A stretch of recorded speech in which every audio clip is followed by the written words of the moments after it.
Dr. José Carlos Richman, da Janela da Paulista, para falar sobre aquela pessoa que de repente, sei lá eu porquê, não tem mais desejo sexual. Coisa estranha, né? A pessoa tinha uma vida sexual legal e tal, e de repente acaba o desejo. Mas acaba o desejo por quê? Por um motivo emocional, psicológico ou por um motivo físico? Como é que é isso, doutor? Abel, o tema é muito importante. Se a gente considerar um conjunto de 10 pessoas que tem essa história que você falou, né? Você pode considerar que dessas 10 pessoas, 7 ou 8, quer dizer, mais da metade, nós vamos encontrar uma origem emocional para essa situação. Mas vai ter aquela uma de 10, né? Aqueles 20%, que são pessoas que estão manifestando um sintoma de origem orgânica. Pois é, isso que é interessante. E o que é isso? O que organicamente vai me fazer perder o desejo? Existem algumas coisas físicas. Nos dias de hoje, a principal coisa é efeito de medicamento. A pessoa não sabe que está usando medicamento que faz o efeito de desligar o desejo sexual. Antidepressivos, por Principalmente antidepressivos, que muitas vezes são receitados com razão e às vezes são receitados sem muito motivo, mas também é importante entender que nem sempre o efeito do remédio no desejo sexual é explicado pelo médico. Ou por algum motivo não avisa que aquele remédio vai provocar um efeito. Mas se ele avisar também não vai fazer diferença. Não. Mesmo que ele avisar, que a pessoa... Se o médico, pelo menos a pessoa não fica grilada. Se o médico avisa, a pessoa percebe que o desejo sexual terminou, mas ela não fica achando que está com algum problema. Ela sabe o que é o motivo. Inclusive, ela pode negociar com o médico a troca do remédio. Né? Agora, se a pessoa não sabe que é o remédio que está causando isso, ela vai pensar o quê? Né? Outra coisa, além desse primeiro principal motivo, existem duas situações físicas de doença mesmo, que às vezes o primeiro sinal da doença é o desligamento do desejo sexual. Tireoide e hipófise, 2 órgãos que interferem no desejo sexual. Né? A tireoide, a nossa glândula aqui do pescoço, que produz um hormônio importantíssimo para regular a velocidade que a gente queima o açúcar. Então, as pessoas que têm uma tireoide que funciona mais do que o normal, são pessoas muito agitadas, são pessoas que têm um comportamento de grande agitação, né? E são felizes porque são magras. Não é e são magras, né? São pessoas que não engordam.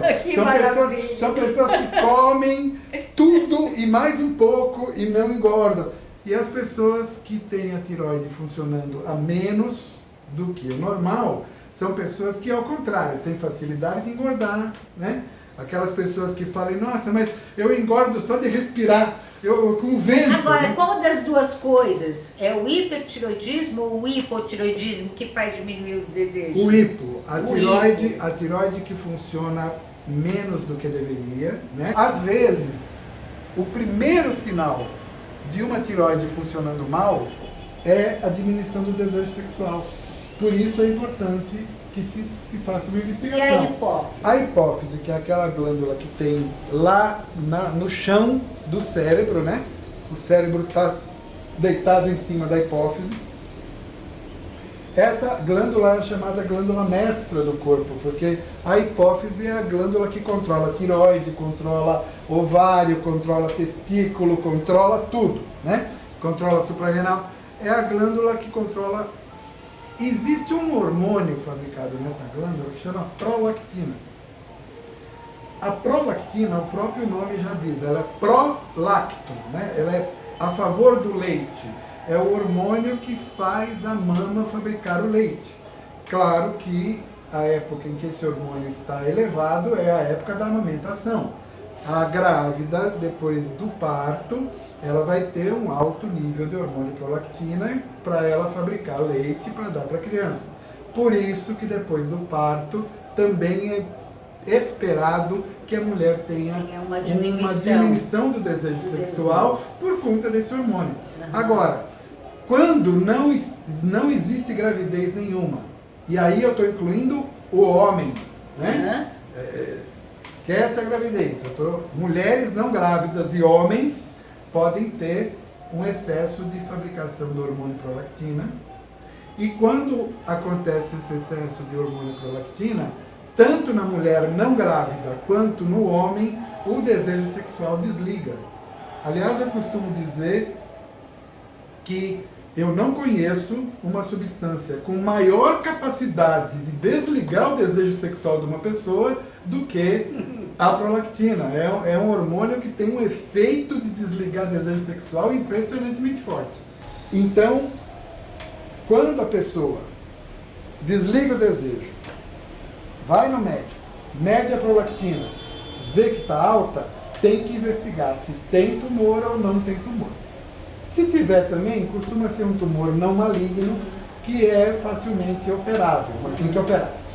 Né? Muitas vezes tem que operar. Quando ele está pequenininho ainda dá para tratar com remédio, e quando ele está maiorzinho tem que operar.